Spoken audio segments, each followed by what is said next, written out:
Corey. We got Corey and Peter today. How are you guys doing today? Más o Doing good. menos. Good to hear. Good to hear. Peter, we got a lot to talk about. Yeah. Let's talk about more about school days. We talked about it in the All right. early interview. Yeah. I want to hear like what do you love about it? I've seen School Days probably 2 or 3 times. So I Just have 2 or 3 times. yeah, I mean my favorite I Yeah. would say my favorite Spike Lee movie overall is Malcolm X. I've probably seen that Sure. like Yeah, me too. 20 times probably. Yeah. Probably Yeah. even more. Yeah. But tell me, like you kind of talked about it in the last. You actually did talk about it in the last podcast how it wasn't an influence for you, and that's the Sure. reason why you ended up choosing the HBCU. Yep. All right. So again, like what I know, I can see exactly where I am when I see that film. I was actually in a movie theater. Do you know what those are? But it was the old Mayfield and Center Mayfield movie theater where you could see movies for 99 cents on Monday nights. Haha, how about that? The building is now gone. It's a grass lot. But back in the day, I remember exactly sitting in that theater and watching School Days with one of my classmate brethren with me on that day. I think I was in 7th grade. So I was at that age when, we're starting to learn about the world and everything else like that. And it's one of the few films that have people predominantly of African ancestry. And so I'm like, okay, cool. Feeling that vibe and everything. And Spike Lee was still like starting his thing. I think that was the second film that he had that was majorly distributed. I didn't see She's Gotta Have It before that. And I probably have seen that film once. So anyway, School Days. That's when I saw it. Now I was at a very formative age when I first saw it. So that right there is going to be is significant. It showed people of African ancestry as the protagonists. It's not just like the caricature or whatever else, but like all the nuances of personality and pluses and minuses on all the characters. And not everybody's just one kind of like monolith or not just one kind of like there's a multi dimensions to everyone's personality. So they're not all just the nice guy or the bad guys. Like there's room for some discussion. And so that's impressionable as well.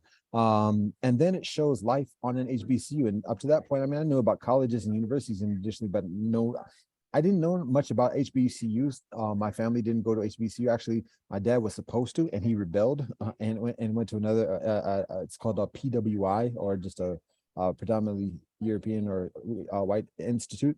So I didn't have that background of like knowing what that life is. So it was a nice introduction to that. And even after seeing that film, didn't see too much or even have a lot of interaction with what that is. And so that was my kind of like my only introduction to that. So it planted the seed basically at that point. And I was still a little bit young to kind of like directly build from that. But it was impressionable at an impressionable age, just in terms of starting adolescence. And so it was there. Then so when I get into high school and I talked in one of our previous comments about like what my experience was and everything else, and people starting to wake up and starting to do protests and additionally, that started to like wake me up. And then when I had that wake up, I was like, wait, hold up, the School Days was still with me, and it's like here's an option. And so it had already been established. And when I was looking at other universities around Ohio doing those college tours and everything, I just could see like I remember Michigan. I wanted to go to Michigan. Yo, that was the spot. I had visited everything. And then I went to a college fair, and there was an alumnus there, and actually it was an alumna. And I was like, yo, I want to go here, but I don't know if my GPA is decent enough and everything. And she's like, yeah, you probably shouldn't apply. I was like, oh wow. That's a different methodology of recruitment. So I was like, well, okay, well, that tells me right there if I'm not wanted, and it wasn't even effort. She's like, yeah, I probably shouldn't apply. I was like, wow. So I was like, well, if I'm not going to go to a dream school like Michigan, Ohio State was just too big for me. I was just like, so when the idea of going to, I don't, no offense, Corey, I got. No, you're good. I mean, I got to be mindful of what I say. So. I can't argue with that. It was the biggest university at that point, like 60,000 population. It was like it's its own city with its own airport. It is its own city.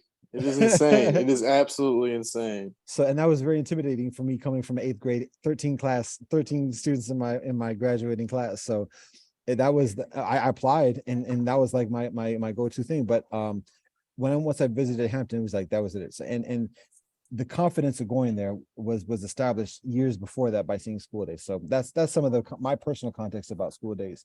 But there are a lot of like themes of School Days that become increasingly beneficial, just in terms of like the quote unquote Black experience in the United States, that Spike Lee does a skillful job in presenting and calling the Black community out. So maybe we can get a little bit into those themes in there. But I'm interested in hearing what your experience is with School Days and the influence it has additionally. So the first time I watched School Days, I was actually already in college. I think I Aha. was a sophomore when I watched it.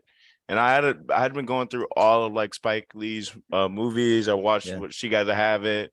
I Okay. mean, obviously everyone's seen Do the Right Thing. Yeah. The March one too. I forgot what the one where the March to Washington. Get on the bus. Is that what it's Get on called? the Get on the bus. bus. Yeah, yeah. Yeah, it had this like that's a sleeper movie in my opinion. I really Sure. like that movie. Yeah. But He what got game. Yeah. what I got from it though, oh yeah, that's like that's a baller one right there. No pun Ah, intended right there. yeah, No pun yeah. intended. But what I got from it was I kind of already knew the discussion, I guess, because it's already been like I guess in my point in time, like it was already a pretty big thing of like HBCU or PWI. And I kind of already had that. And there's certain people that I like, or there's certain characters and this is the next question I was gonna have for you that I kind of relate with more.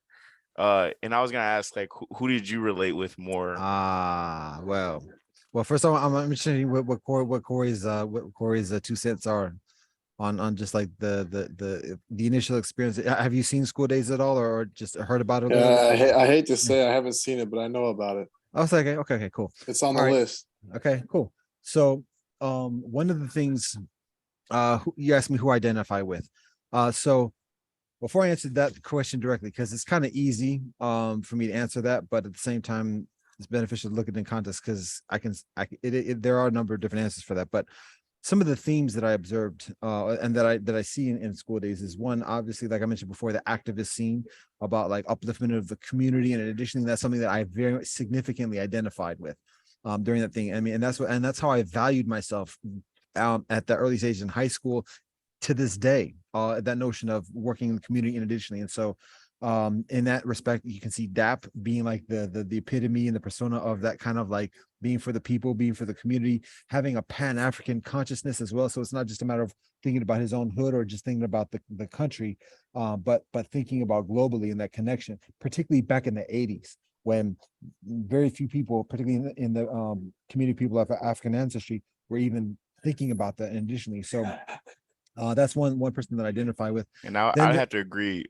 Dap is probably my favorite character. Lawrence Fishburne's character, right? Yeah. That's who I identify with the most. I just was curious. He's So, the yeah. main character. He's the protagonist. So it's all about him. But then also there's the like I mentioned before, like the intrinsic conflict between that political consciousness, the Pan-Africanism, and being woke. Before woke was a word or a thing, and then the socioeconomic I won't say dissonance, but and conflict is a little bit of a strong word, but just the angst divide between, is that too yeah, much of that's why we can say that yeah. the divide between like that consciousness that was a little bit further blue collar. When we look into like some of the dialogue that he has with his friends, and additionally one of his friends being the first one to go to college, and additionally not wanting to throw that away for anybody. Right. And then that being compared with the quote unquote wannabes of who are like the bourgeoisie and have the coming from a comfortable experience, and additionally living in the fraternities. Often many kinfolk in the fraternities are legacies, and so that means their parents were in the fraternity, means they have a university education, probably a professional accountant or something, a lawyer or a doctor or something else, and so they come from this background. Are you familiar with Jack and Jill at all? The organization Jack and Jill? No, I'm not familiar. Okay, What is so that? all right, so Jack and Jill is like just it's like a social organization for people, youth of African ancestry. It's kind of like a club thing, and so but it's a way of, well, for people from the background to socialize with each other, support each other, and go to onto university in addition. So most of the people who participate in it are middle class, upper middle class, and additionally, and so a lot of people in the film on the fraternity and sorority side of the Greek side are coming from that experience compared to like the activists and the community mindset. And so that's one of the other themes as well. We also have how that I'll be careful of saying divide because it's how that angst, I'll just say angst because it's not so binary, but how that angst is played out between the women, because it's one thing for the men to compete with each other and being macho and who runs their yard and everything else like that. But then even with the women, there's the one notion of the darker skinned sisters with the natural That hair. was really good. Yeah. Yeah, and then the bourgeoisie lighter skinned sisters who have their hair colored or straightened and everything else like that, and how that angst plays out in the feminine, the female experience in addition. And so he puts it out right there and for on Main Street. And that's something to this day that's very difficult for kinfolk to talk about. And so that was very important and that was very impressionable as well. And so those are some of the main things. And we can even get into like just the whole experience of sexuality in that respect. And as awesome as Spike Lee is and so many of the films that he does, that's one thing that he also includes within the films as well, which is exploitation of the women, the sexual exploitation of the women, presenting the women in a very, I mean, this first film, She's Gotta Have It, very, very illicit in terms of the content and additionally. And so it's almost like that being the price he has to pay in order to be able to distribute the films in a With some truth. mainstream kind of thing. Yeah, so Yeah. that's difficult because there's so much benefit that comes with it, but at the same time, we're doing detriment in that process. But that's something to think about and be mindful of, because at that age when I'm 7 years old, or not seven, in seventh grade, getting into adolescence and additionally and being introduced to that. I mean, there's a scene when even Fishburne is naked when they're having their scene in the dorm room. And so as a youngster in middle school, wait, hold up, no, I should not be seeing that in middle school. And so it's important to recognize that, and that's another theme to consider that I wasn't directly conscientious of that during that time, because a youngster at that age, young boy, yo, what? Anything, seeing the women, and additionally at any point is we don't question it. We're just like, wow. But when we start to learn later about what healthy relationships are, what proper respect is for women, additionally, we're like, hold up, wait, that shouldn't be how things are, or even how things are presented, even when it's the actuality, because it's just perpetuating the normalcy of that. So those are some of the things. So when it comes, and that's actually, and ironically, again, that Spike Lee speaks to that, because in the concluding one of the towards the end of the film, one of the other main characters, which is actually Spike Lee, this is wow. His name was Was that was Half Pint? Half Pint. Half Pint. Thank you. Wow, how could I forget? Half Pint. His character ends up having sex with his Dean of Pledge's girlfriend, and thinks he's a man because of that. He And made proud it, of yeah. Exactly. And so, and Spike Lee is commenting to that, like showing like how it's done, but even in showing that he's doing it. And so Right. that doesn't kind of register to a youngster at that point, but that's one of the challenges. So, I mean, but at the same time, as a youngster seeing that film, can very much easily identify with his character of being awkward when he's trying to talk with the girls and everything else. He's feeling the pressure. He's given the command, yo, you better get a woman or else, you can't be part of us. You got to get a woman. You got to prove your manhood and everything else like that. Oh, what? Oh, tonight, what?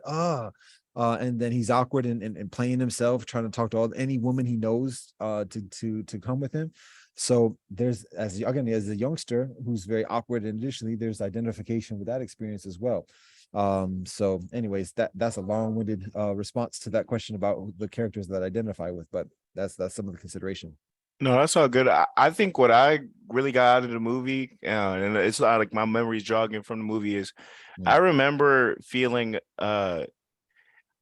with Lawrence Fishburne's character, the way that he would interact with like the fraternity, like it was like the black bourgeoisie. Like I know I mentioned that earlier to you in the last interview, but that reminds me of like Shaker in a way. It's like I was a bit of an outsider because my grandfather is white, right? So like, Okay. but we were like Shaker, like we've been to Shaker or whatever for a good amount of time. We had a few of my family members go through it, but there's this like bourgeoisie of black people that I went to Shaker and I'm this, and they all know each other and they're all like so that's why I identified with Lawrence Fishburne's character, because I'm Okay. like, I'm not part of the families that you guys are all like, oh, I know so and so, I know so and so. Like they got a Okay. whole like connection, and then they have their own rules of how they will engage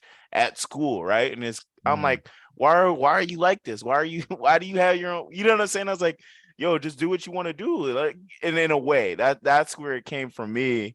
okay. And I thought it was so uppity in a way. So people Okay. always talk about they talk about Heights about that too. They call Heights Sure. and Shaker like uppity, Yeah. uppity, Yeah. Yeah. but it's like another level. And it's like, why are we doing this? You don't think that this is like clown, like this is foolish? Apartheid. Yeah. Yeah, Yeah. yeah, yeah. So uh I think that's something that really got to me. And then the fraternity aspect, and you ended up joining the fraternity, so we will talk about Mm, that a bit. yeah. So the fraternity aspect, and one of my biggest like things I just or my biggest things about fraternities, um and not all of them, right, but I feel like you just compromise yourself, right? Like Mm, I that's how I feel it, like, right. okay. And so I'm like, dude, I don't want to see like Spike Lee's character, like Half Pint, have to go Uh, through this. Why are you like, yeah.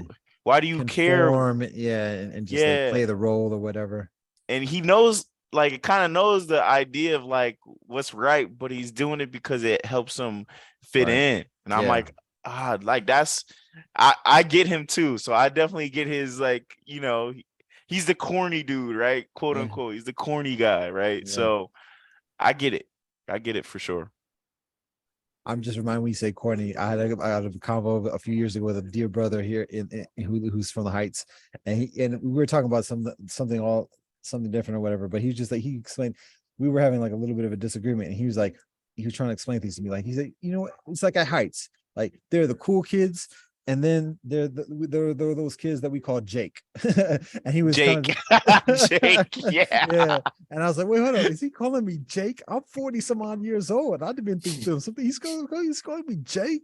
But anyways, so and so I just had a flashback of that. But anyways, so when you were a Shaker, who did you socialize with? Like, who did you like rock vibe? I know you talk with you connect with Chris. But like, who else was it like a multicultural kind of crew, or was it just like a mix, or who was your clique? Yeah, so it was very multicultural. So I was on the crew team. I was in band. I was Okay. also a minority achievement committee leader, so Max Scholars. I was a Max Scholar. So I had my pockets of communities, but then Mm, like my closest friend group was pretty diverse, and a lot of it came from rowing, but other of it just came from, oh, some of my guys are hanging out with us after we're done with practice or something like that. So mm, we would end up having this friend group, and it would always change. There would always be people who were in and out, right?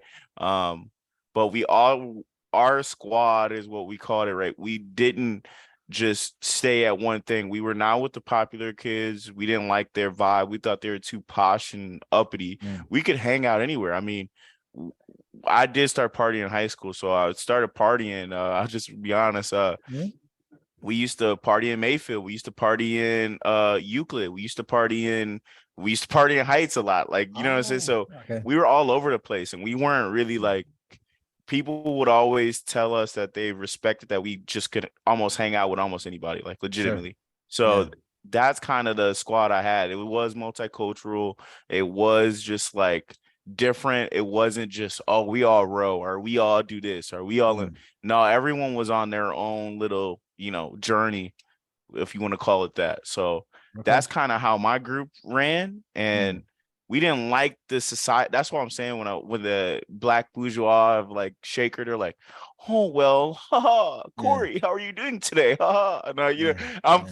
playing, but you know what I'm saying? No, Like, no, yeah, yeah. we we weren't about that. We were like, hey, if Yeah. you want to hang out with us, hang out with us. I remember this Yeah. one kid, um, and I remember it because it was just a weird encounter. But this kid that was like in the band, he was also black. Like, he actually played the flute, and he goes, "Oh, for some reason, X, I just don't fuck with you." And I'm like, I'm like, oh, okay. I was like, hey man, I'm sorry that you don't fuck with me. That's all I can say. I was like, I'm sorry, bro. Like, Mm. I mean, we Yeah. don't hang Yeah. out. That's your I don't, decision. Yeah. yeah. And he's like, damn, bro. He's like, I respect that. I respect that. But it was like, yeah, like, you think I'm gonna be pressed about like what some random person thinks? No Yeah, way, no way. yeah, So that's why I'm always like, I always want to be an advocate for someone that's like getting like bullied in a way, like half pint, like mm, come on, bro. You know what you can do. I mean, mm, you could go bag you a girl without the frat. You don't need to yeah. go bag some other person's woman. You know what I'm How saying? about getting beyond just the bagging, but build a relationship That's what and I mean. like That's what work I mean towards when I men? say Okay, I bagging. That's appreciate what I that. mean. Yeah, But see, yeah. even just that term bagging. Wait, hold up. Is she an object? Is she a grocery? Like, No, is it plastic or paper or what you talking about? So yeah, even just how we talk about women and then again, it's very normalized because even our euphemisms and additionally is very objectifying. Get a woman, pull a woman, get numbers, this, that, and the other. We have all these things of just looking at women as trophies without recognizing, like, yo, this is a relationship. This is a being. This is like a part of the connection of eternity. right. And so it's like, and I had the same kind of thing. And actually, to be honest with you, that was a very significant thing that influenced me in my relationships with women during that age as young, because I thought that's like, I thought I had in the back of my mind, like from seventh grade, I'm like, oh, wait a minute, Cass is not going to trust me unless I can pull a woman. And like it was like a serious thing, like, yo, oh, what? And so that was actually like a motivation, like even like a right for me to do this community building and everything and be like trusted and networking and get these connections and everything. Yo, I've got to like objectify women. Otherwise, Cass is gonna call me out, think I'm suspect or whatever else. And so I'm like, it's not me, it's not for me. And legitimately, it sounds like a weak excuse, but legitimately in my mind, ain't got no much other guidance otherwise. I'm just thinking, yo, this is what it is. And to a large extent, that is what it is. Particularly when I'm growing up, that's what cats thought of. Like they're not going to mess with you if cat's a suspect or whatever else. That was serious. And that had a significant influence with me in my university experience. But I'm interested in from Corey, like what's your experience is like? Who your clique was? Was it the road? Was it the crew or the road crew, or who was your clique in high school? So yeah, my clique. I had pockets. I had theater. I had a little bit of Max Scholars of like Xavier's talking about. Mm, I had I was in like the AP classes, so I had that little pocket there.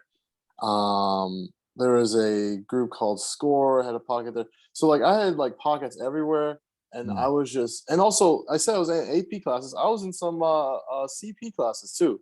So Right. I What was is jumping. CP? Oh, that's the one below lower, Okay. below honors. My fault. Okay. I forget what College CP stands preparatory. for. College prep. That's Okay. what it was. Yeah. But we So we used to have a term for that. We'll go over it. We'll talk about that later. Okay. yeah, that I mean that in itself is a whole nother thing I would love to talk about. Um, but yeah, I had like podcasts everywhere. But my closest group of friends, who I'm still friends with today somehow, it's like a 10 group of guys. We were without a doubt in my grade the most diverse group of friends in my grade, without a doubt. Because like, you'll look at the lunch tables and you'll see black kids sitting with black kids and white kids sitting with white kids, and that's pretty Mm. much it. And then you'll see my table where I'm just sitting with everybody. The It was United Nations. exactly because we had people, white, Asian, mixed, Jewish, AP classes, athletes, theater, like everything. So we were a very diverse crew, and like I said, I had a bunch of pockets in other areas, and I didn't like fully embrace myself in those pockets. I just had like a couple people I could just be in and out, pretty much. That's how I kind of ran with. Okay. So I was distracted by somebody just a minute ago, so I have to like regroup my concentration. Um, we were talking about the themes and the cliques. You Corey were just talking about the cliques that you roll with. And X, you were talking about before about the black bourgeoisie and like the kind of like aloofness and kind of like separation kind of experience as well. Um, and that's another thing in the film. There's a scene, if you remember, it's a classic scene. When DAP is the politically correct conscientious African, on the right path, right on the right side of justice and everything else like that. And his friends aren't gonna like be with him in like finally, because he got threatened with expulsion, and so his friends were like, oh wait a minute, that's serious business. I don't want to push the envelope no further. But he's like, oh, y'all are sellouts, this and the other. And then they say, well, let's go get some chicken. So they go to the KFC spot in the hood. And so they're kind of like they've settled things. They're cool again, everything. They're ready to sit down and have a nice meal and everything. And then what at Handle we used to call the local yokels, with all due respect, that's the love and peace to all the kinfolk, but that was the term. But the locals are at the KFC, they see them, and they start to like to joke them, to clown them or whatever. And Right. so that was like, yo, let's just bounce. And so that's what they do. They start to bounce, but the locals are started following. And so one of Dap's boys was like, "Yo, man, they can't be doing that. Come on, Dap, don't punk out. Come on, they talking stop." Blah, blah. So then they had that confrontation face to face, and the actual leader of the locals was actually Samuel Samuel L. Jackson. Yeah, Jackson. yeah, Classic. I mean, you know how he is. He's got a presence, yeah. and Intense. Yeah, that brother intense. and he brought it. Like he was like lesser known at that point, and that's one thing Spike Lee does too. He brings in talent, yo. He brings like that nobody else was like knowing about or whatever. At least in the mainstream, he brings talent. So it was Lawrence Fishburne talking to Samuel Jackson, head mano y mano. And at one point, like Samuel Jackson like, "Are you black?" And so like what? And now in that point, it was beautiful because the audience is like, "Wait, how you gonna call Dap? Question man, this, that, and the other." And so this is like rooting for Dap and everything. Like, hey, don't question him like that. And Dap's like, "Yo, what you talking about?" I was gonna do. I see the same question with that. Oh, how you gonna come outside with this shower cap on your head and got all that drippy drip drop camel Jerry curl and this, that, and the other? And so he was holding his own and everything like that.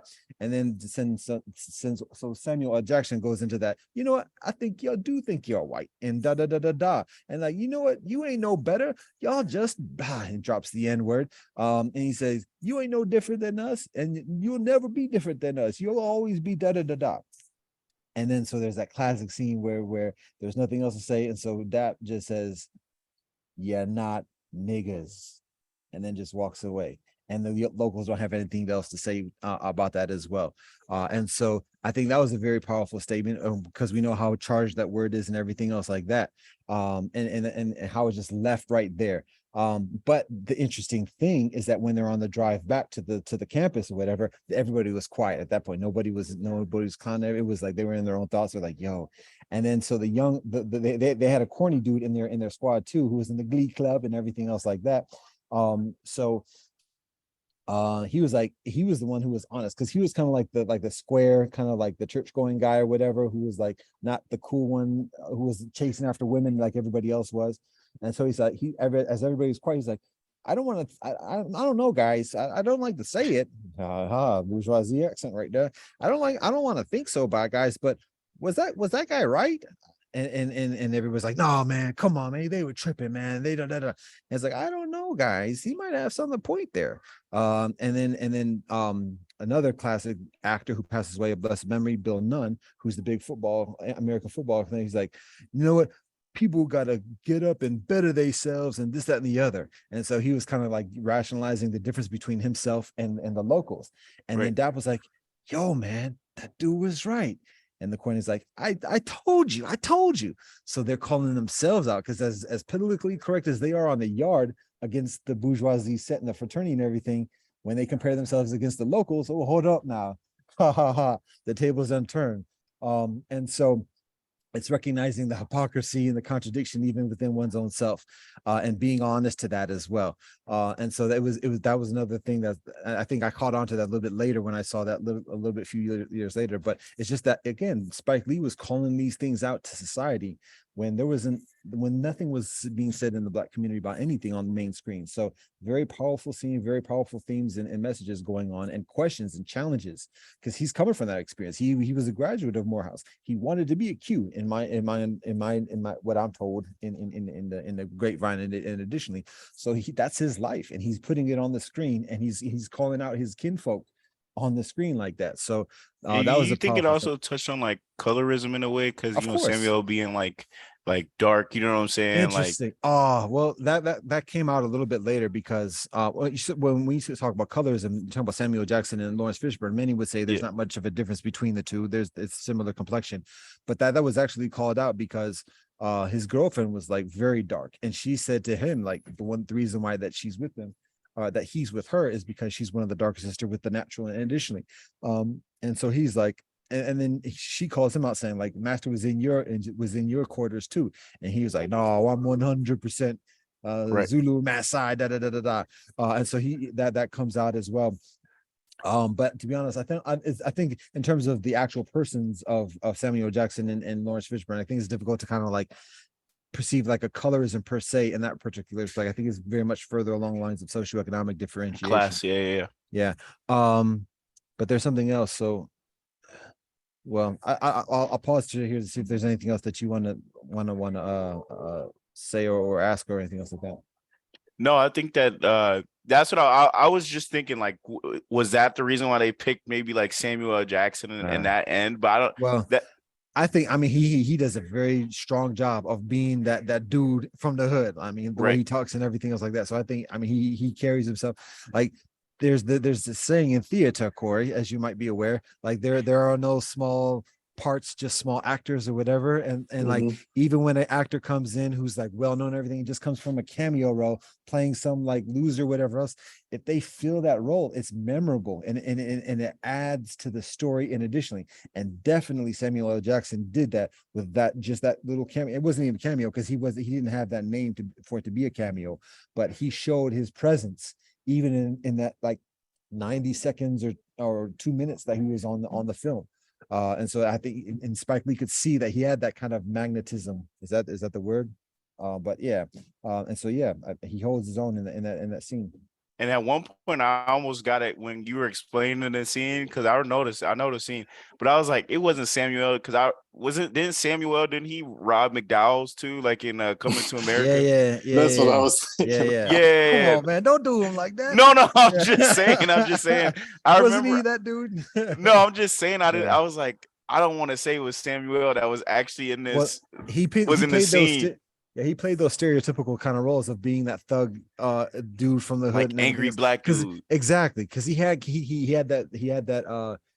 that was it that wow when the how people articulate the cadence. He has that hood The cadence. cadence Yeah, yeah, yeah. of just like, and it's there's a you feel the authenticity in that. Now I don't know so much now because he's played so many roles of this and the other. People like, oh come on man, I saw him in this, that, and the other. I don't know about that.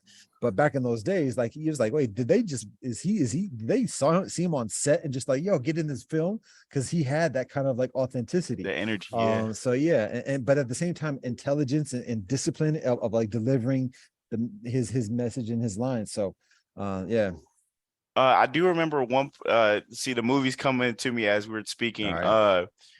They were one of the main issues that they were protesting at the beginning was apartheid. Is that Right, right. correct? Yeah, yeah. So what do you think they were saying there? Like they're Mm, so focused on apartheid.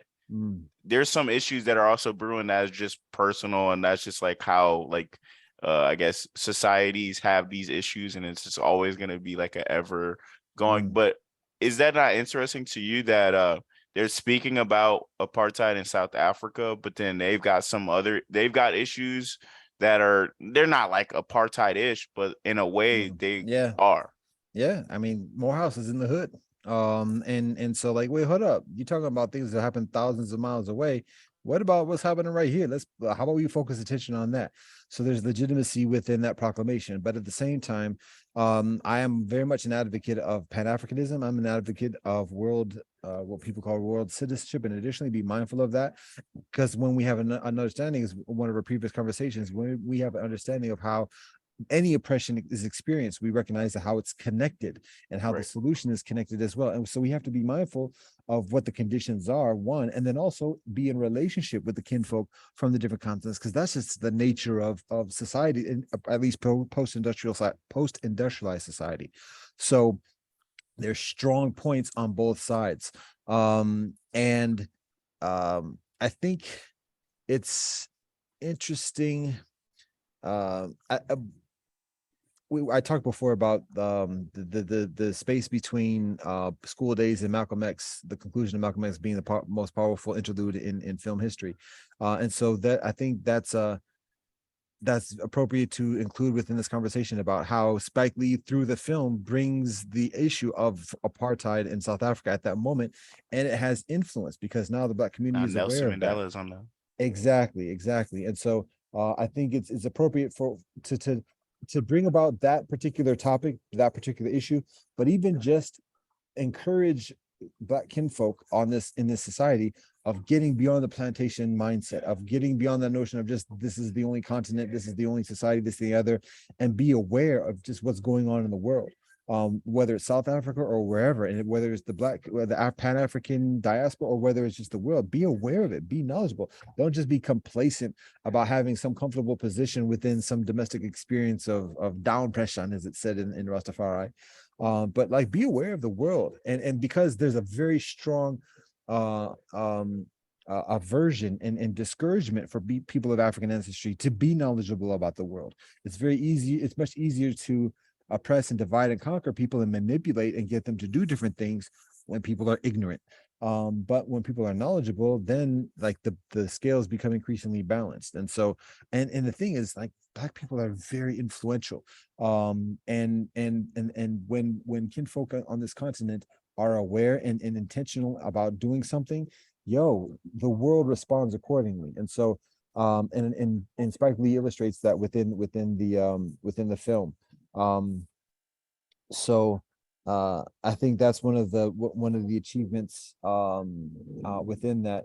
You asked me before about why I joined a fraternity. If like I identify with DAP, I mean, come on, DAP was the opposing the fraternities. It was like oil and water. So one thing I'll say, I'm reminded one other thing about the fraternities. There was that scene between DAP and Julian was his name, the character. I'm not going to use his fraternity name because it's a little bit blasphemous. But his given name was Julian. The character's name was Julian. So there's one point when he and Julian have like a one-on-one kind of mano mano kind of discussion. Actually, right after that other scene. And so Dap was kind of like threatening him about letting his cousin get into the fraternity, and Julian was like, "Yo, I know you're not threatening me." And then Julian called him out saying, you don't know anything about Africa. You've never been to Africa. I'm from Detroit, Motown. And so he was like just proclaiming himself as just like an American, and that being it. And so in that scene, Spike Lee is showing like that mentality of like not identifying with Africa, not identifying with one's ancestry, not identifying with one's roots, and just identifying with one's position within society at that moment, and valuing oneself for that. And why when Black kinfolk who are bourgeoisie talk like this, it's actually because there's such an entrenchment in those pretenses, and it's a very sensitive and precarious position, because without those pretenses, what is one? And so there's very much an investment in maintaining it, even particularly how one talks and articulates. And if one is trying to influence somebody away from talking like that, that's actually taking one that's risky, because then wait, if I don't talk like this, I might not get the job to be able to sustain my being. So it's a scary thing to be in. And so it's not even a matter of like being militant about it. It's actually comes from an experience of I don't want to say weakness because it's a little bit pejorative and maybe perhaps condescending, but it's something along those lines. So it's a matter of, again, never trying to like condemn or be judgmental against others, but to understand what precipitates people's actions and communication and thoughts, and then what might be a further harmonious solution. So so why did I join all that? Why did I commit myself for life with the 3 hits I got on my body, the brands that I have? So yes. So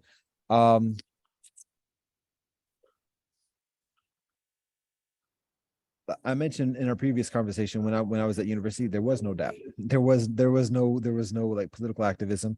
The closest thing that there were basically 2 kind of groups that were the closest thing we had to that. One was the NAACP, but it was much it's much further today. I don't even know if people even talk about the NAACP, to be honest, these days, because I mean everything is BLM or whatever else. But back in those days, like the NAACP was the only thing going on. And but even then, I knew enough to know like it's very much co-opted. It's not effective. It's been like spinning its wheels for the past couple of decades at that point in the 90s. So I'm not going to invest myself in kind of getting into that role, because I've never voted in my life, and I knew that political assimilation was not the methodology for genuine kind of upliftment of the community. So I didn't invest myself in that. The other one was the church, and like doing things through like the Christian societies, and additionally, but I had too many like we talk about in the spiritual conversation. Like I had too many like challenges and doubts and unanswered questions and like suspicions and disappointments with religious leadership to believe in that as well. And I had that conversation. I remember like sitting very distinctly in a meeting at Hampton. I think it was either my freshman year or my sophomore year. And I give everybody a chance. I listen to everybody genuinely, and like and I ask questions, and I'll be candid in my questions. And so in that conversation, I remember, and it was a beautiful brother who was leading it, very diplomatic and knowledgeable and compassionate. And so he was leading this conversation, whatever, about community development, but it was a Christian kind of group that was doing it. So I just said plainly, like, they were talking about like what color Jesus was, and the basic kind of response was, well, it doesn't actually matter. Like, yeah, we know Jesus isn't white, and but it doesn't matter, this, that, and the other. And so I was like, yo, well, but okay, I get you. Like, I'm not saying I'm mixed, because I was incognito. I did not say that at all when I was at Hampton. Like, because I got enough to deal with right now. I feel like Hampton was 99% black, and there was no option for nothing else. Like, it was black, white, or other, or I don't even know if there was an other. So I was like, I don't know where I fit in, but so anyway, so I'm not hating on white, but at the same time, I'm honest. And so I'm very doubtful of Jesus being the way he was. He's often depicted, blonde hair, blue eyes, and everything else like that. Because if you look at people from the Mediterranean, Middle East, yeah. exactly, it's just very logical. It's like, he probably doesn't look like that. But we have an idea of like why all that is. So, but at the same time, when talking with black people, like, yo, are you gonna like just say it or whatever? And so I put out like one of the thoughts that I had even at that time, like over a while. Is this 30 years ago now? God, y'all. All right. No, wait a minute. 25 years ago. Come on, don't do that to me. I'm not that old. Anyways, am I? Actually, I am. I'm 48. What am I thinking about? So that was 30 years ago. Oh yeah, it's late, and I'm just aging myself all over the place. Anyways, this is the point I had 30 years ago, before I did studies and everything else, just knowing what I knew from my basic knowledge. I asked this question. Well, okay, if Jesus is black or white, we don't have to have a definitive decision. One brother mentioned the notion of Jesus, of quoting Revelations about Jesus having skin the color of bronze and hair like a wool. But yeah, so there's that's one. And there's like, well, that's one thing. But even beyond that, I'm like, okay, we don't have to say Jesus is black. We don't have to say Jesus is white. But can we recognize that if people truly believed for centuries that Jesus was not white, would slavery be as easily facilitated in the way that it was if people believed that Jesus was not white? And so even the brother who was leading him was like, that's a decent point. And it was very honest about that. It was like, yeah, you know what? I think it would be much further difficult for the United States to be systemically racist and institutionally racist if without that notion of Jesus being this kind of a hue and additionally. And so I appreciated that, but at the same time, that kind of confirmed my hesitation. So I wasn't joining that set either at that point. And so there was a vacancy. There was a void. And the closest thing I could see that of people doing things was like the fraternity. And again, I was coming from a mindset of I mentioned before being involved in Inroads, which was like a 4-year program that people get recruited in high school, and have an internship with the company for 4 years, go through training on the weekends during the summers, and additionally to be professionals. And so that was the mindset I was in, of like, if to get things done, we got to be about business. This is how it's done. And part of that is networking, being part of the organizations, knowing people. And so I saw fraternities. These are national fraternities that have constituencies in all these different countries, that have professionals in all these different things.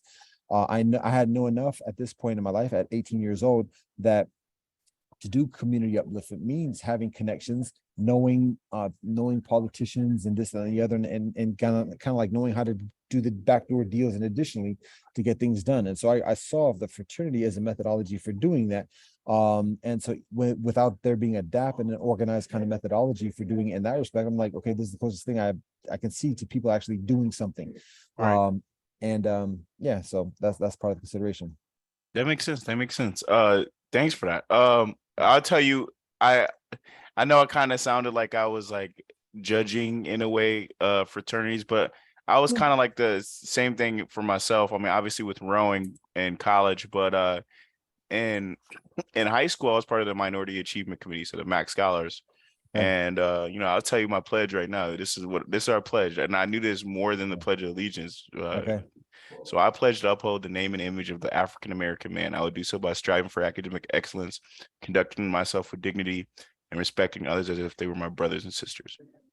So this is what we went through. I probably went through since like fifth grade or something like that. So that Wow. was kind of the thing that we went for. We wore suit and ties, and we came together and came up with a curriculum that we'll teach what we call potential scholars. So you can't become a scholar until you're like a 10th grader in high school, and you gotta have a certain GPA, and you have to strive to be in another type of you got to try to go into another class like that isn't just college prep or honors. You got to try to push yourself. Okay. So but we also were like advocates for the kids. So I think one of the biggest moments for me, and we actually had we had our first Black superintendent at Shaker, and he made his story based off of when he was younger and why he got into the field of education was his school counselor didn't allow him to take a higher level class because she felt that she deemed that he wasn't ready for it, right? And he like protested on like some DAP level things. Like he protested and he got into this class. So when he became the superintendent of Shaker, we ended up having a few meetings with him, and he would always look at me like, oh, like I got to deal with this kid today. Like he about to, yeah. He would always look at me that way, but it was just because I would have questions because I knew his backstory. I read his backstory. Like I kind of studied it to a T. Okay. So we have this meeting. It's my senior year, and later on they ended like Shaker let me like give a speech for the end of the year. My grades were nowhere near near. I wasn't that like I was not that high achieving, right, in school, but they ended up like letting me speak, which I'm honored to do that. But regardless, we have a sit down meeting with them for the first time, and I tell them, hey man, I know your story, and that's kind of the biggest thing that's going on with our kids today. Like how can we change that? Like a lot of we encourage the kids to go try a different class, get into a different class, even if it's too hard. But we'll have tutoring, we'll be there for them. Like, but we got to nip this in the bud with these superintendent or these school counselors. Well, he looked at me and gave me like the most, I don't know, like the most like political like spin. And then he brought it down to like, and I could respect what he was saying, but it wasn't an answer to the question. That was kind of the biggest, I think, and this is not biased on my end, but this is like probably the most important question we asked him in this like 45-minute thing. And he goes, well, being the first Black superintendent of Shaker, I got like, I got crazy emails that I'm making the property value go down in Shaker and blah, blah, blah. And that's all he said. He didn't say anything else. And I was like, well, how can we like, address this like issue? And that's where I kind of saw that like, and later on he ended up like making it ended up being a really political move that he was at Shaker and stuff like that. So that's where I could see it from there, and he could see that I could like kind of like get that out of him, right? Like I can see where his intent was, because it was like, dude, like you got a wonderful story, you got an amazing story, and now kids really are in the same position as you. Like, can we do something about that? And he just like, I don't know, he gave me the side, so I like the side swipe. But the reason why I bring that up to you, and the reason why I bring it up with the fraternity thing is when it came to Max Scholars, that's where I showed like my serious side, like my communication and all that, and like negotiating and just I had my serious side, and that was like my fraternal, like my brothers knew who I was, like based off of how I helped like facilitate conversation with the youngers, how I like advocated for younger kids, like all these things. I think the guys who were part of that Max Scholars saw that, and they saw that part of me. And then in the rowing side, I was like top dog, like best on the team. I was goofy, and they all looked at me in that sort of way. And they didn't know anything about my serious side. So I had fraternity in both ways in high school, but it was in two very different ways. And then when I'll jump over to college real quick. In college, like I just was like, I'm with the rowing team. I love these guys, and we formed our own little clique. And I had to move down south. I was really uncomfortable. This is like right after like Trump won. Like I was really like scared. I was like, I'm calling my grandma, my mom every day, like, get me the hell out of here. Like I need to get out of here. So, but it ended up working out. Like I don't even know. I just ended up like I felt like I was bringing Cleveland down to Jacksonville. So like the same type of vibe. I ended up having like an open door policy. So if anybody on the team needed me for some reason, unless I was with like, a partner or something like that, or I was, studying or something like that, they could always come in and, hey man, X, this is what I'm working on, or this is what I'm worried about, or, it would be a mixture of different like, conversations and ideas, but that's where I got my like fraternity, my like sense of like community, and like kind of like just brought everything together. And it was kind of a culture shock when I went to Jacksonville, because for my other teammates, because they they probably were thinking something about me, like, oh, this black kid, he rowing, what is he do? Like all these different things. But then when they met me, they're like, oh, okay. And then I kind of brought them all in. So I was really able to do that. And I know it's going to hold riff, but yeah, that's what I wanted to say. Yeah. So what is the demographics of the kinfolk in the rowing teams? Is it, I mean, is how, when you were at Shaker, like you mentioned, like both you and Corey talk about being part of like a multi cultural kind of clique. Is that how the rowing team is as well, or is it what is the like the demographics of the rowing team? Yeah, Corey, you want to touch on it? Yeah, the majority is pretty much white. Me, Xavier, thinking like Malik, Jalen. two, three other people of color on the team, like at a time. Because Okay. once one left, that's like a whole like fourth of the black team. But Out of how many on the team? How many what total? would we have? We had like 20, 30 people on the team, right? Okay. Does that sound right? Yeah, we probably had about like 20 on the guys team, but about like 30 on the girls team. So the girls team, and I don't know how it was with Corey, but when we started, because we were just a brand new team, we're very reliant on the girls team. So the girls were part of our team, and like we were like a What do one you mean by community. reliant? So honestly, like sometimes we had to use their resources. So they were already an established program for about 20 years before Wow. they started the boys Yeah, team. Xavier was one of Oh the first wow. years of Yeah. the guys team. Okay. And so we had to borrow their boats, or if somebody didn't show up, the girls would be in the boat with us, or the girls team, they were teaching me how to row. So two black girls who like grew up around the same neighborhood as me, one's a family friend, they taught me how to row. So like Interesting. this is like, so we had to be respectful to them, and we knew their value. And they would clown us, but they knew our value too, right? Like they knew that, if we ever in a situation, I could go to X, or I could go to Peter, or I could go to, name the people, I can go to these guys if I'm having an issue with anything else. So it was really cool in that way. And I wanted to find some girl that would like testify to it, but I don't even think it's necessary. But that's, Sure. we talk about rowing a little bit, me and you, and how you dissect it, and how you think about rowing, and Yeah. you're very much on par with it. So Yeah, and it's predominantly white. And on the girl Okay. side, there was a little bit more diversity. I can't lie, but on the guy side, it's like I don't know. We're at the country club. You know what I'm saying? Like, Yeah, it's that's that's it kind of the is what it vibe. is. Yeah. So um I'll speak specifically about the fraternity experience, and some of the things I experienced, plus and minus. I'll say the plus first because I want to emphasize that.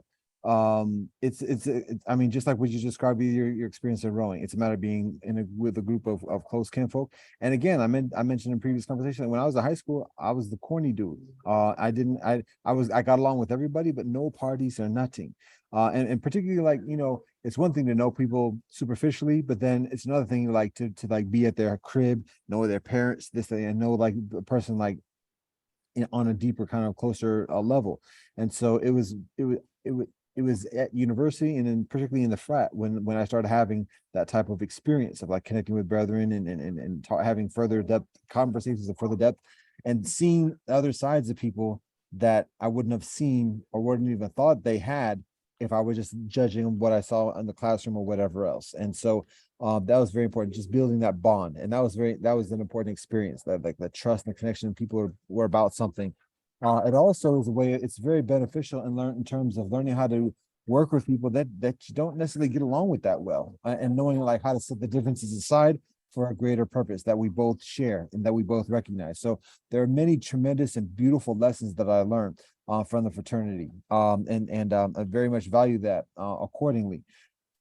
Excuse me. So, um, and again, at a very young age, again, men, we have young brethren at that age. Like we have this primal guidance of proving ourselves, showing ourselves, but also particularly as being social beings, as being part of a crew, being something of something of meaning, and additionally wanting people to have our back and showing how we're loyal, and additionally, and it's very difficult to do that dolo style.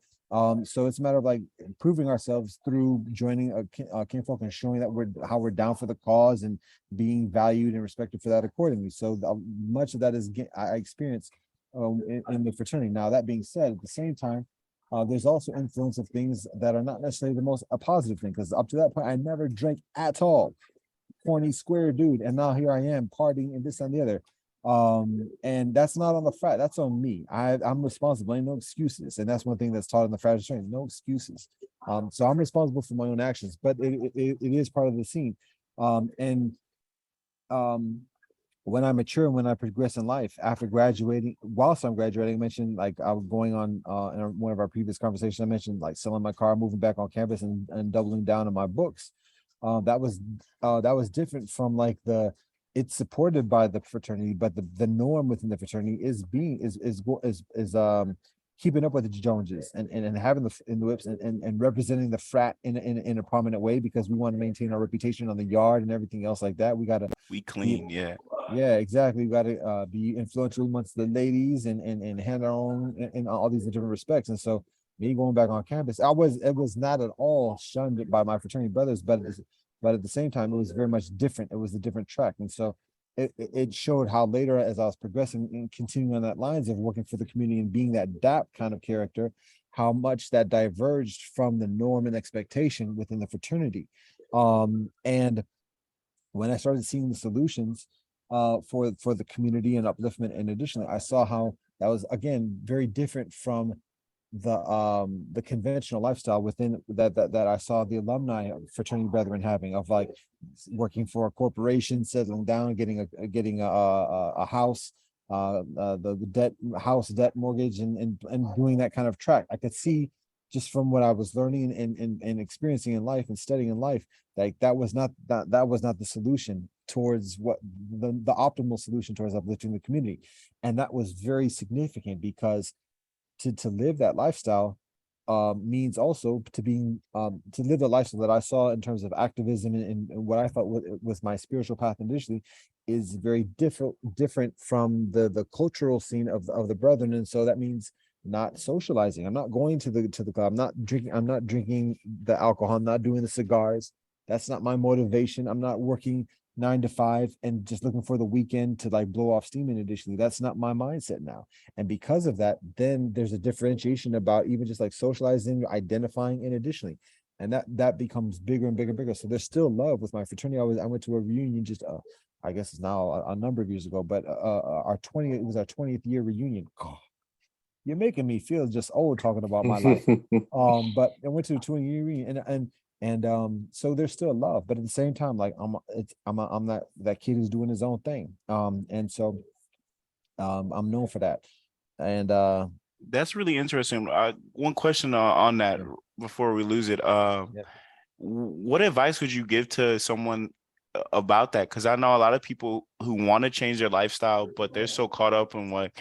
what their group of friends are doing, like, and then they feel like, oh well, I'm not going out like my buddies are out there. I'm not doing this, like I'm working and I'm doing, or they might have some other type of goal, right? Like that Mm. they're striving for. Like, what advice would you give to someone like that?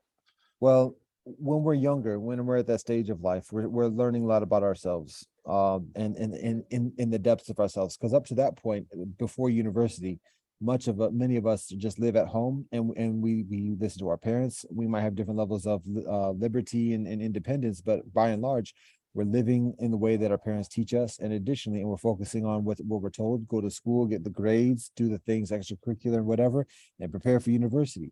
But then when we get to university, like things basically open up a little bit further. And then that's when we like start to learn about who we are truly as our own individuals without like some overhanging authority immediately over us watching and making sure we're doing the right thing. And so that's when we kind of get introduced to that notion of like path and like who we are and what we're supposed to be doing, purpose. And now some of us have that guidance. Our parents prepare us, have that conversation with us at a younger age. So we're already in the mindset. But for many of us, including myself, I didn't have that kind of conversation with my parents about like spiritual path and this and the other. And so and even at university, there's not a lot of like immediate, direct, explicit guidance along the way. We have to find a lot of that ourselves.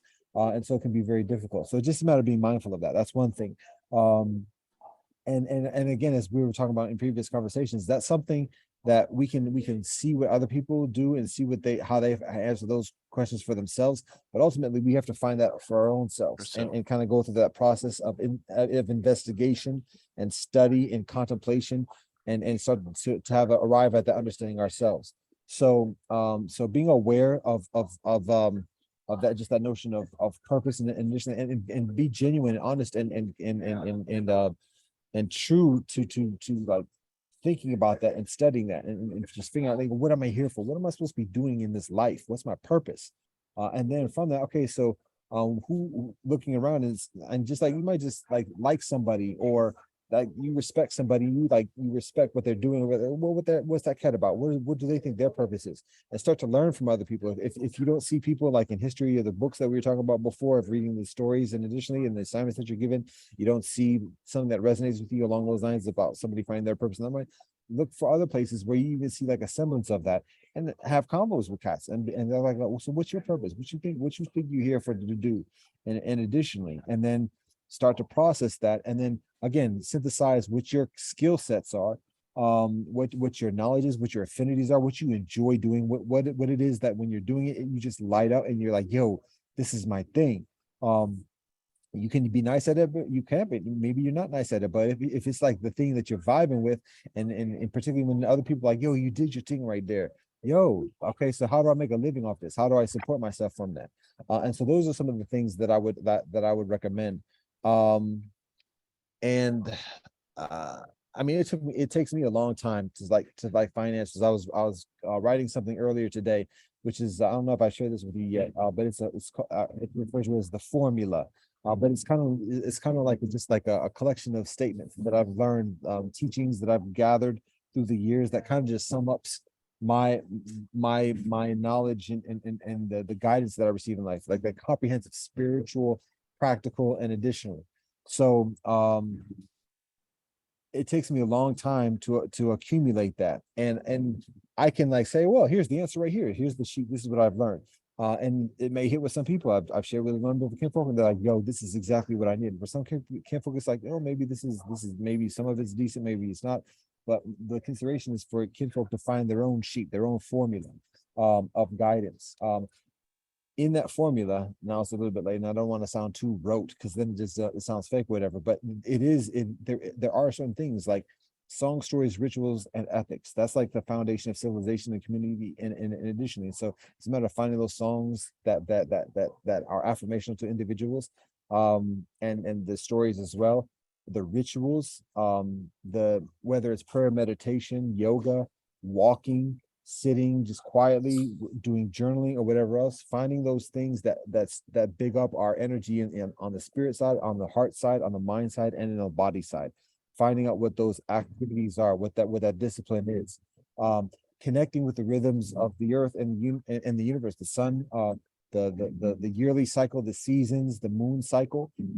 There's a ancient wisdom and energy and harmony and well-being that's gleaned from those cycles. And so the rituals are a way of aligning with that. And then the ethics is just how to live in this life. It's a matter of walking a path that's true to oneself and harmonious with those around us. And additionally, so that's kind of like my formulaic response to that question. But in for some of us, we have to find that ourselves. For some of us, it's like, yo, we see somebody else doing it, and we can just like, take it ourselves and run with that. But those are some of the foundational things of finding who we are and helping us to like identify that purpose. And then once we find that, then we have a greater sense of peace. We have a greater sense of calm and assurance and confidence. And it's easier to see the ways in which we are supported to fulfill that purpose. And we're not just in it in ourselves. It's not just something we're doing for ourselves, but it's for the benefit of others, because that's what the nature of true purpose is. It's not just, I want to do this. I have a feeling. I want to express myself. It's not about ourselves. It's beyond ourselves. It's like, I've been given this to share for the benefit of others. And when we do that, our parents see that and say, okay, you know what, there are the elders in our community. It's like, yo, you know what, I see that. And we get much further support for doing that. And say, I know somebody who does that, or I know somebody who's giving grants to do for people to do that. And additionally, and so those things kind of solve itself. Now, to bring this back, and I'll just wrap up my little soliloquy or whatever, but to bring it back to the notion of fraternity and sorority, when we find that for ourselves individually, it's beneficial to connect with other people socially, who share not necessarily the same exact thing, but are on that same kind of mindset and can be supportive. And you can have somebody that you can talk with to bounce ideas off of, to like learn from each other's own experiences, trials and errors, quote unquote. And additionally, but it is very, very helpful. Even just, we can get in our heads so easily in being isolated, and additionally, and to the highs and lows with that. But it's always beneficial either getting too high or getting too low, to kind of get like a reality check by talking with somebody else. And just you don't even have to talk about what you're like deeply thinking about, but just like, let me talk with somebody and just get out of my own head. And that helps us to kind of bring down the levels of either the excessively high or the excessively low, and kind of like relate back with the earth. And so my response right there was to kind of like all over the place to answer what you said. But that's some of the things that I suggest. For that. And Corey, I got one last question, and I'll let you go. This is my last question for today. And it'll come with a little story too, because I gotta get Peter. I gotta get Peter because he think we hate on heights. He think we hate. I know. Oh, okay. No. I just made But, that one. I just made that one thing. I know. But here's your redeeming height story. Okay, let's get ready. Here we Okay, go. it actually reminds me of something that you told me or that you bring up earlier, where you say, Okay. if you're in China and you see Mhm. someone from Heights, and you be like, y'all like two peas in a pod, I'm like, Yeah. in a way. Um, with Max Scholars, and the question I'll say at first is, was there any moment or any event that you got to do with your fraternity that like was like, wow, I'm like grateful that I like was in this opportunity? And the reason why I bring it up is, and this here's a redeeming thing. Okay. We took a trip for MSAN, and it's legitimately like, how do you help minorities achieve better in school? Mm. And this is actually in Madison, Wisconsin. It was a pretty cool convention, and it was like a weekend thing. It was just like at a hotel, Mm. had some keynote speakers, and the people that we ended up traveling with in the closest clique that we had, where we kind of formed our own group at this convention, we're students from Cleveland Heights, and I was just friend, Aha! Surprise, surprise. and I've been friends with them to this day. Actually, like I still keep Oh, up with some of them. One's in the military, one's just like I don't even know, security guard for a soccer team. They all doing really random, cool things, but I still remember that was my senior year, and I had such a blast, and that's why I had to bring it up because I'm like, yo, man, okay. Cleveland Heights is where it was at, and I know you don't hate, but I that was just the one thing. But I appreciate that story. It's a nice story. yeah, without a doubt. But it also reminded me of what you told me, what you told us about, Yeah. yeah. So The that world that gets was it smaller. The world gets smaller. The differences get minuscule when for we get sure, some distance. When we get some distance. for sure. So my last question is actually a couple questions in one, I guess. We were talking about purpose, and I'm curious, what have you found to be your purpose? When did you find that purpose? Is that purpose growing? Is it still growing? Are you still finding new avenues through that purpose? And uh, if you haven't answered already, because we have talked about before, what are some what what is some advice to find that purpose? Okay. Thank you for the questions. Yo, Corey has those depths. Like he's got them still water questions. Be careful about them still Hey, waters. he hit you with the rope a dope right there. He was uh, waiting this whole.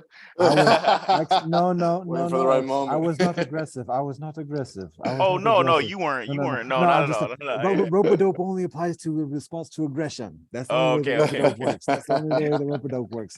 So do not accuse me of precipitating the rope dope. Okay. Still learning. Still learning. Still No, learning. no, Sorry. not just that was ironic. That was irony on my part. Irony.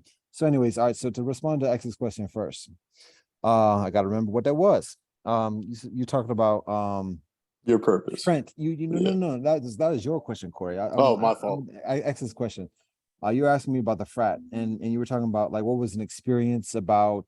Yeah, what was the experience that you remember? You're grateful that you were All right, like part of it. here it is, and this is why I smile because I appreciate it. Thank you for that. You know, that's a nice question too, X. You've done this before, yeah. But so here's the response to this. How about we bring it full circle?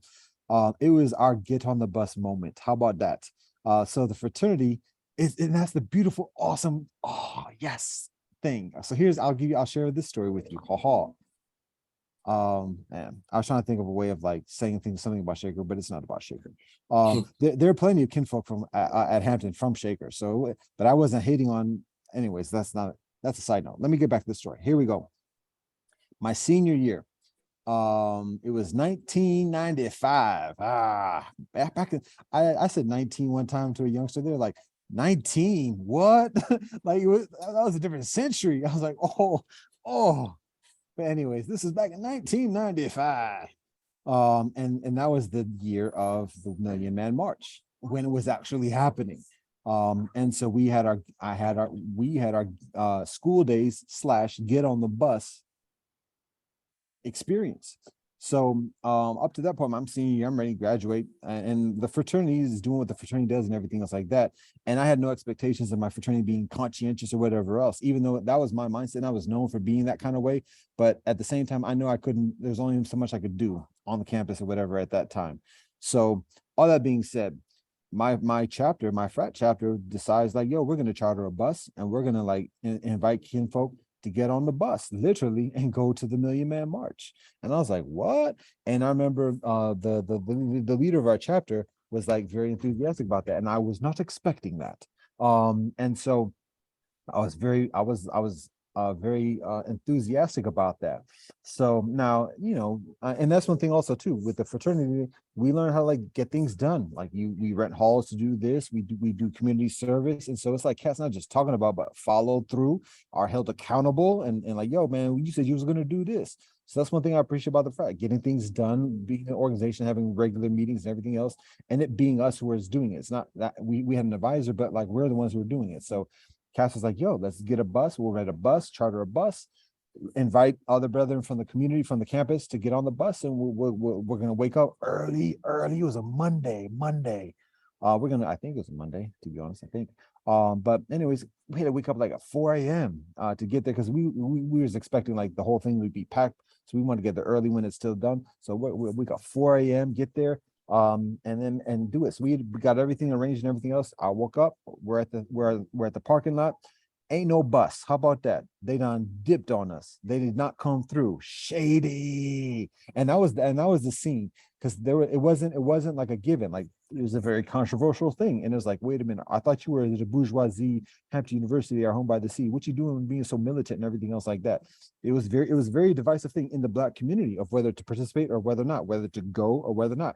Cats talked about afterwards losing their jobs and everything else like that, because that was the response of just going to the Million Man March, because it was Farrakhan. He's this, that, and the other. So anyways, and that's why I was very surprised that my fraternity, bourgeoisie, Julian, is actually running the bus to do this activist type of thing, to be the DAPs. So, what about that? The fraternity is being the DAPs, and we got sold out by the BART charter bus, because we're there sitting there in the parking lot. Yo, what's going on? So what happened is, we pulled our resources, like, who got a car, who got a whip, who's willing to drive, because that's the other thing. Yo, I got a nice car. I ain't going to there in my 5 Series or whatever else. I don't even know if that's the thing these days. But yo, I ain't taking my whip on. I ain't letting anybody cat in my drive, because that's how things are. So, but we got hoopties together, and we piled in the hoopties. Everybody who was there for the bus, yo, we got a ride for them, and we rode, yo. Nobody's stopping us. We going to the Million Man March, and we got there and early before the sunrise, and it was an autumn day. I remember it very clearly. There was hardly anybody there at that moment, so we going all the way up to the front, and so I was like, yeah, and gradually through the day, as the AM is getting started, people started rolling in, and it started getting done. And we sat back in the midst of it as it was in its full throttle, and we were just like, yo, we did this thing. So then after it was completed, then we got back into the hoopties, piled up, and got back to Hampton and everything. So that was a prominent memory of like how the fraternities and the DAPs bridged together for a common purpose. How about that? Full So circle. How yeah. far away is Hampton It's a to 2 the hour. DC? It's only a 2 hour drive. It's like, depending on how Okay. we drive. Some cats is a little bit less. And then the traffic alone around the DC area could be another 2 hours right there. Facts. Anyways, that was a beautiful experience my senior year. And being pleasantly surprised amongst my kinfolk in my chapter, for putting that together and being so persevering. Because we could even say, well, we did our part. We got the We bus. tried. They Yeah. faked on us. But no, we doing this. Come on, what's the roll? Hoopty it up. We're rolling deep. So, Very anyways, dope. it was a beautiful experience. So that's an answer to your question, Kat. X is that's one of the experiences. There are lots and lots and lots, but that's one that just comes to mind, given our theme for today. Very dope. So that's that. Now to answer your question, brother Corey. You asked me about purpose. All right. Well, come on, Stillwater question. This is like you got another hour here. Yeah. Purpose. You know what? It's latent, and I speak from my experience and from my studies. And additionally, like, we already know what it is. It's kind of like we have to kind of like still ourselves and get away from like the grind and all the activity, all the messaging, all the distractions and everything else like that, and kind of like be honest with ourselves. I tell people, like, patience. First of all, patience is the foundation of all blessings in this life. Everything that we experience that's beautiful and everything else like that, it comes from an experience of patience, forgiveness, love, trust, all the relationship. It all comes from patience. So I share with people, like, I have a formula. Look at me. I have a formula for stacking up our patience. And it's 3 steps. It's 1, be still. 2, be quiet. And 3, be honest. So in the be still, that's what I just mentioned. Like, get away from the activity. Don't try to just sit, be still. Don't be active. Whatever the situation, if someone's chopping out at your ear, just stop. Don't try to get back, just stop. And then that's the first step. Second step is be quiet. Don't try to vent. Don't try to express or get it out or release, whatever. Just be quiet. Silence. When we do that, we start to better see what's going on around ourselves and also within ourselves. And that's the third step. Be honest. And that's the huge, what's it called? Not the millennium step, but it's a gigantic step. It begins with a letter M, but monumental. Monumental. No, it's even beyond monumental. He's like, does it get beyond monumental? Uh, um, I want to say millennial or something like that, but it's like it's a huge step. How about that? It's very, very big. Yeah. Being honest, it's extremely excruciating tough, excruciatingly tough. But being honest, if somebody's chopping at the mouth, if they're not being honest, but they say they ain't got no truth in them, then don't listen to that. What is honest about? Why am I here? Haha. Then we have to ask ourselves, and that's what's tough when we're honest with ourselves.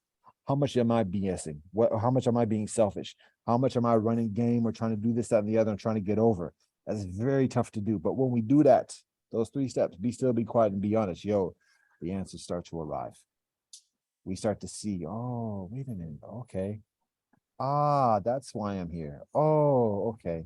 And we say, I was tripping. Wait, hold up. Let me check myself on that. And I don't want to do that. It's nasty. I might have to give something up. But you know what? That's not necessary for me at this point. Like, that's not fulfilling this purpose.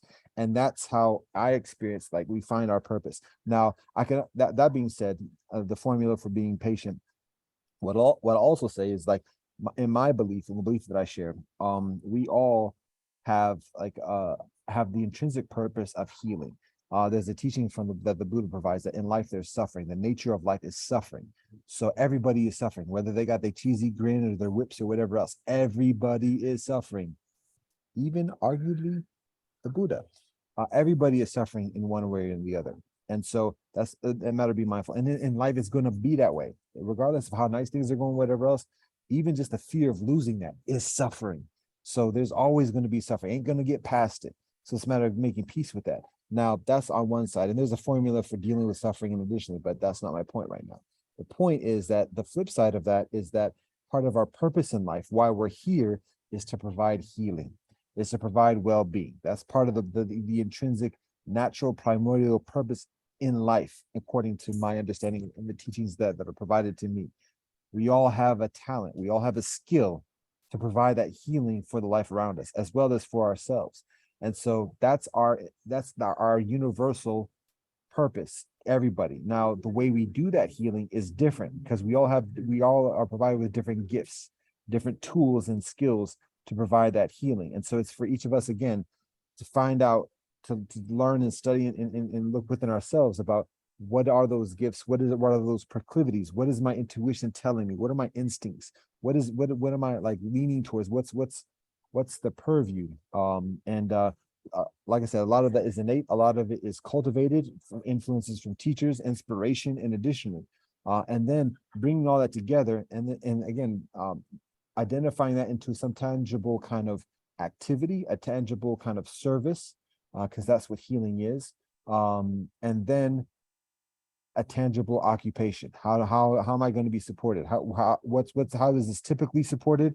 How is this traditionally supported? How do if it's healing somebody physically, like a medical healer, or if it's being an accountant and just writing numbers and keeping things in order so that people can focus on other things, whatever it is that is contributing to the well-being of others. How is this typically supported?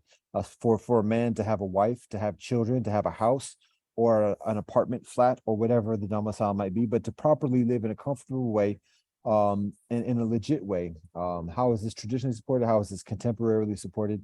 And fulfilling that. So those are some of the pointers in terms of purpose. But like I said, that's like a course right there. That's like we could sit down and have like a lecture, a seminar series about the different components of purpose and additionally. But one other thing I'll say at the moment, and again, is going back to particularly stories, because I learn a lot through stories. When somebody tells me a story, when I watch the films, and additionally, I learn by seeing what other people do. Like if people give me this, I'm like, okay, yeah, that might sound nice, or but what do you do when you go home?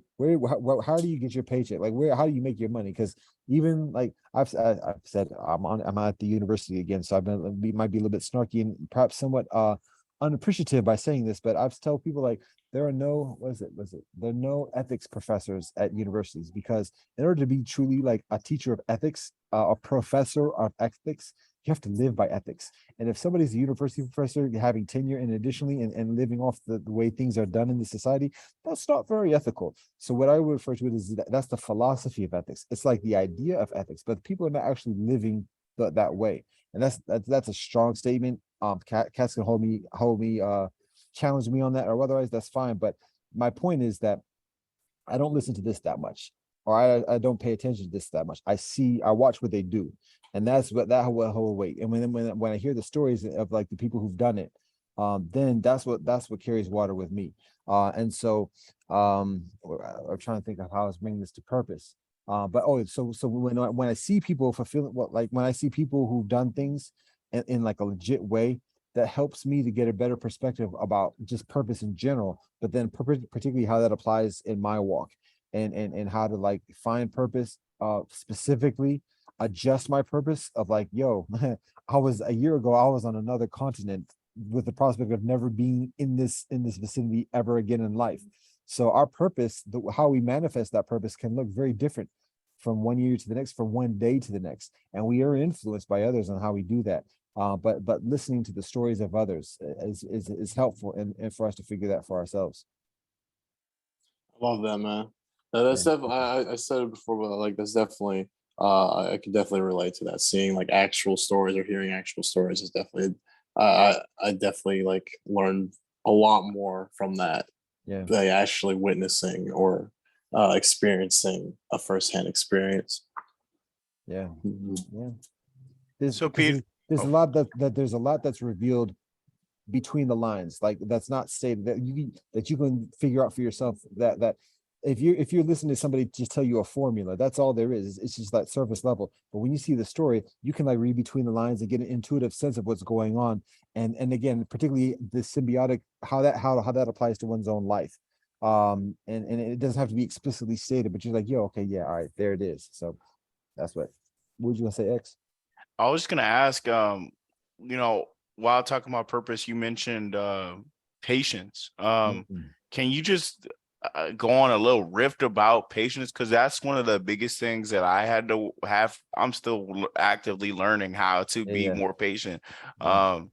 and not let things rile me. Like, what advice would you give? So, well, again, I go back to that formula: be still, be quiet, and be honest. If you try Yeah, that, how about that? You're going to get a lot of the answer. You'll see it for yourself, and not take my word for it, but just try it yourself. Just be still, be quiet, and be honest.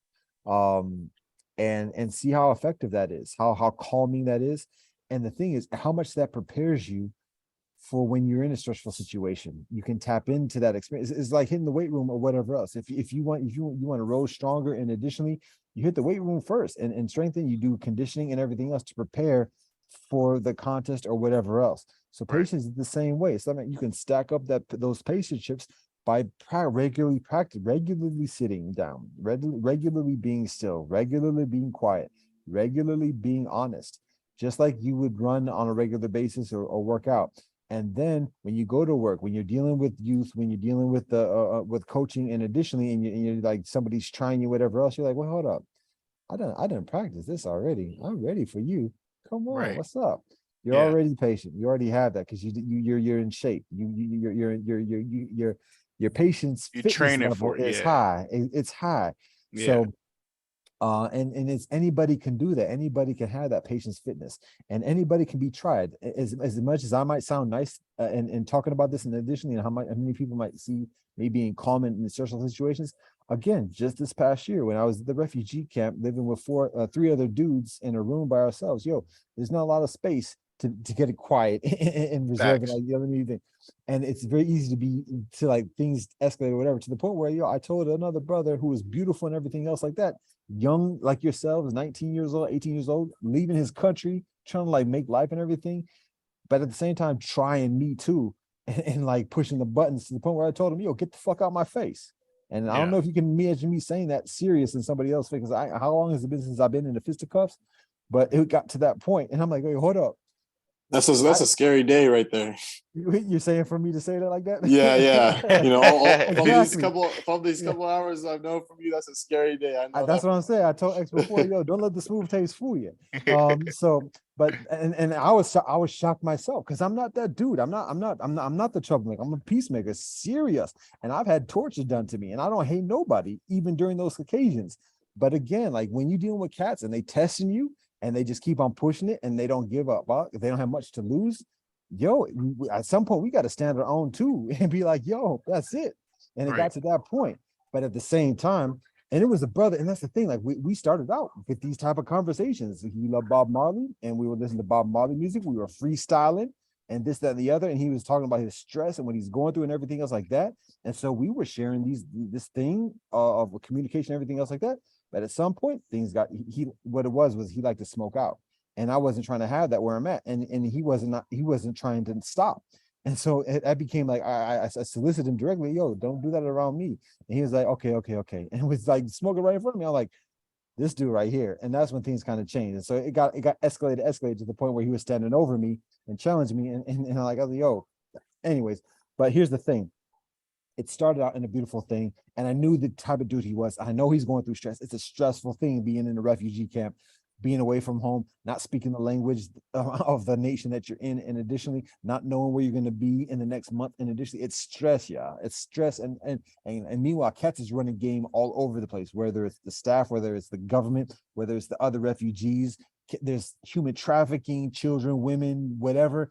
It's a nasty thing, yo. So I know what he's going through, but at the same time, he's stepping on my toes. But here's the thing: this is what I say about him. He was one of the greatest teachers I have in life, because he showed me, as nice as I think I am, as spiritually ascendant and everything else as I think I'd like to be or whatever. Yo, he just showed me very clearly how much work I still have to do, and how even at some point, like, I could be pushed to that point. So it was a very beautiful lesson. Now the resolution of that story is this: like, that was as he was getting ready to move to another camp, and so he was on his way out the room or whatever. And so that was like the expectation that the last time me and him seeing each other, and that wasn't the end of it either. It got further beyond that as well. But there was no actual physical altercation or whatever. So he ended up going to another camp, and that was it. Now that being said, like 2 weeks later, he was back at the camp, and I saw him walking on the hallway. And so I just kind of, now at that point, I had already told others what I just said about him being one of the greatest teachers and me being genuine about that. But even then, after saying that and recognizing that and being humbled by that, when I saw him in the hallway, I was like, oh, okay, here we go. But I love everybody, so I keep on going. But even then, and this is what tripped me out. Like, he went out to give me, to shake my hand and couldn't just like kind of squash it or whatever else like that. And I actually hesitated for a millisecond, and that surprised me. I was like, I could see him pausing, but we dapped each other like it's all cool, we straight. And then I stopped him and I said, know what I tell you? Know what I say to people about you? And he kind of just smiled, rolled his eyes. He's like, what do you say about me, man? And I say, you're one of the greatest teachers I ever had in life. And he was just like, and then we kept on walking our different way. So I thank God so much. All thanks and praise to the Most High for that moment, for that opportunity to squash it, and even as hectic and as serious as it was getting, to have that moment. My Nigerian Igbo brother, who we freestyled and sang Bob Marley together, he told me he put me onto a Bob Marley song that I didn't even know. Jah live, children, yeah. I didn't even hear that song before. And he was the one. I asked him, like, oh, I had my laptop with me. I was like, oh, what Bob song you want to hear? He's like, Jah live. I was like, I don't even know that song. So he put me onto that. So anyways, I'm so glad we were able to squash it and continue on. And we were able to have that conversation, because now here I am back in Ohio. Don't know where if he's in Nigeria or in Denmark or wherever else. But I know I rest so much easier today. And again, patience is what helps me to kind of have that opportunity to squash my ego and recognize what was going on and be able to like communicate that accordingly. So I'm very thankful for that.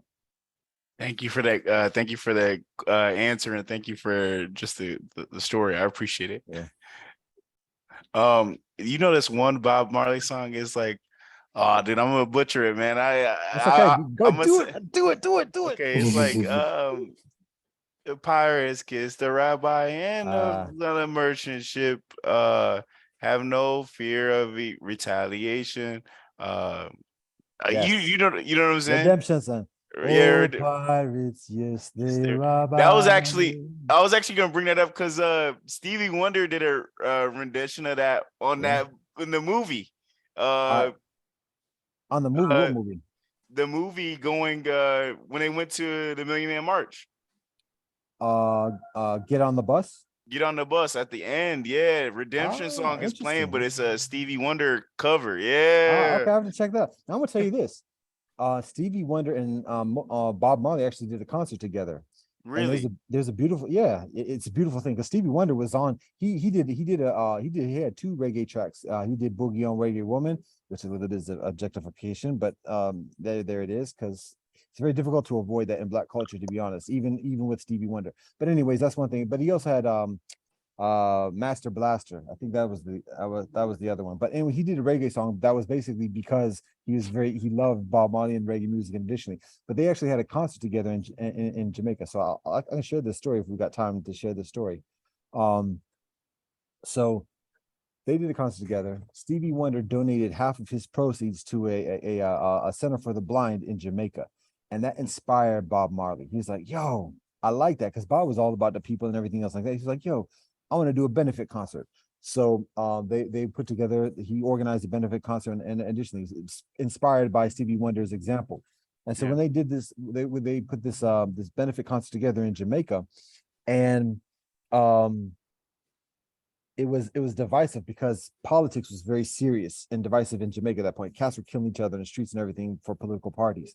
And so Bob Marley was trying to have this concert, and it got politicized because the government in power, after announcing the concert, then announced elections like a week later or whatever after the concert, meaning that they were riding off the popularity of Bob Marley, basically, is what it was. And so Bob Marley was put in the middle, that he didn't belong to anything. He was a Rasta man, so he's not caring about all that.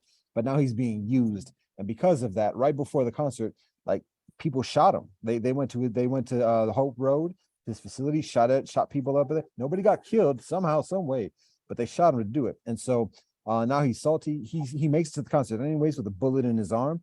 And he sung, yeah. And he sung at the concert, but that's not the end of the story. So after that, he left. He dipped. He's like, "Yo, deuces, I'm going to England because y'all tripping on me now." So he went to England and was like in self-imposed exile. So things got even worse.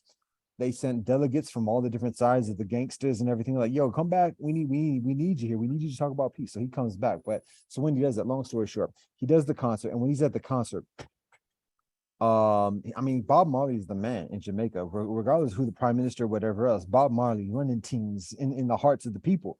So he does another concert. And at that concert, he gets in this trance-like state. And if you read W.E.B. Du Bois, The Souls of Black Folk, he talks about like the black minister getting into this like ecstatic state with the music and everything else like that and doing his preaching. So Bob Marley was very much that dude on stage getting in his trance like. And so what he does is he calls up both of the leaders of the two political parties. Manley and Seaga are the two dudes who were at each other, Bloods and Crips they was. And so he calls the leaders of both. He's like, "We want you on stage. We just want peace. All respect. And they cannot refuse him. They cannot. He's on stage calling them out. So they have to go on stage because otherwise everybody's gonna be like, "Oh, you didn't listen to Bob. Oh, da, da, da, da, da." They have to go on stage. So they do. He brings them together, lifts their hand above his head, puts their hands together so they're shaking hands, and he holds it out and says, "Jah Rastafari." And so what? Now, when that's done, like after that, they go their separate ways or whatever else, and they're still static. But once the leaders who are killing each other in the streets and everything else do that, shake hands, you can't go to the capos, your bosses and your crew, whatever, and be like, "Yo, we want you to do this." Like, "I saw you shake his hand. What you talking about? You want me to put me out for this?" Like, nah, it's much further difficult to issue out those commands accordingly. And so that was just such a beautiful, like, spiritual flex move. I'm trying to think about how we got on that. We were talking about Stevie, but it was all precipitated by inspiration of Stevie Wonder's charitable action and the sequence of actions are going to. But Stevie Wonder and Bob Marley were cool, and Stevie Wonder was very supportive of Bob Marley's music, and it's a beautiful thing to see. Mm-hmm. So And you got I'm on glad that. Yeah, I was that, just letting you know you got on that because your friend got you onto that one Bob Marley song that you didn't know yeah, about. we were talking about Yeah. Ja Live, and then X was talking about Redemption song, Yep. and Stevie Wonder doing the cover of Redemption song. So yeah, Mhm. it's a beautiful thing. So Stevie Wonder's versatile. He's done. I don't know if you know who Sting is, but Stevie Wonder's done like concerts with Sting, and additionally, so you might have to look that one up. But anyways, I will. and I'll tell you the track to look up. It's a Fragile. That's the track to look up. So it's actually Sting's song, and Stevie Wonder sings it. But Stevie Wonder is such a beautiful soul. He connects with people of all different kind of backgrounds, and additionally, and so to hear him talk, to hear of him doing a cover of the Redemption song, Bob Marley, it's not a surprise at all. And I shouldn't be surprised because I've seen Get on the Bus, so I should know that already.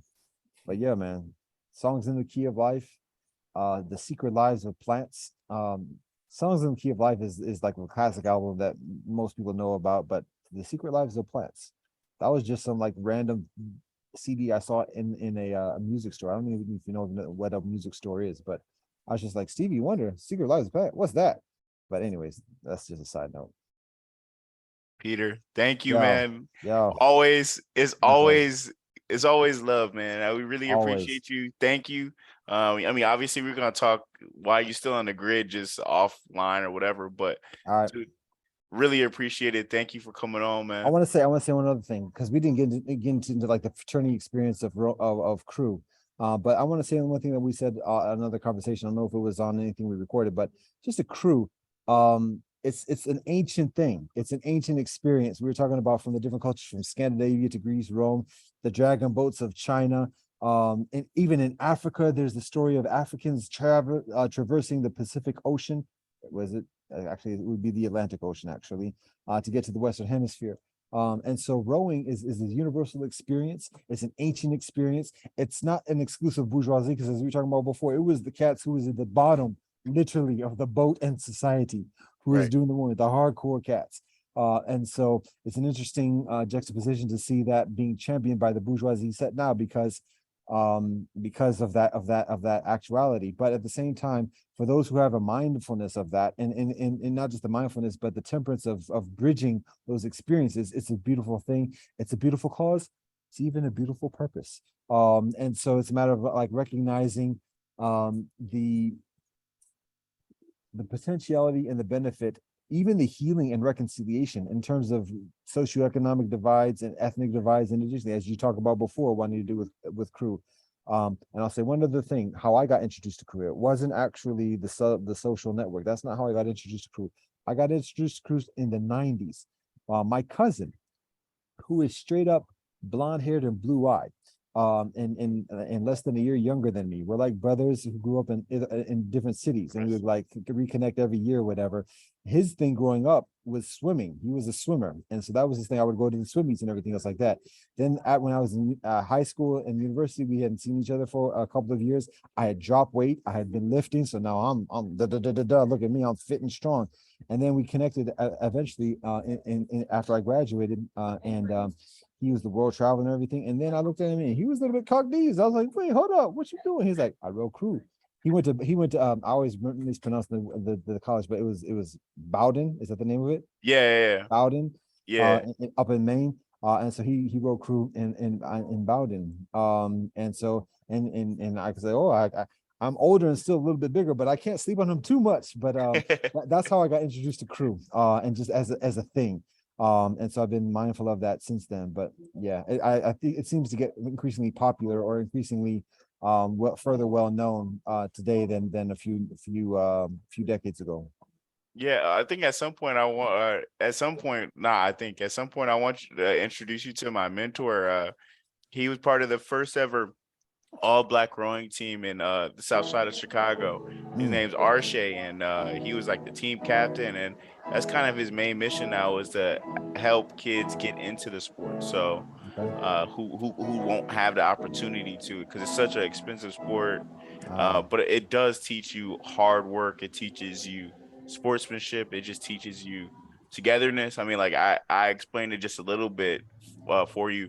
You know, we were with the girls, like mm, we were part of their team as well. I mean, I remember one time I almost sprained an ankle cheering on this girl boat, freshman girl boat. I'm like a sophomore, junior, whatever, but I'm so hyped because they're part of my team that they're doing mm, so well. I tripped and fell and it almost ruined my season, right? So mm. um Peter, man, Thank you, man. Thank you. Likewise. I don't even have much to say, really, bro. Okay. Well, I appreciate the energy, and I appreciate the convo, and the building that we do in these conversations. So I appreciate that. And to think this is precipitated from just some random kind of convo up on the corner of a block On in the Coventry. Heights. Yeah. So it's beautiful. One love. I'll talk to you soon, man. All right. Peace I and blessings. appreciate your time. Have a good one. You too. Peace and blessings. Peace, brother.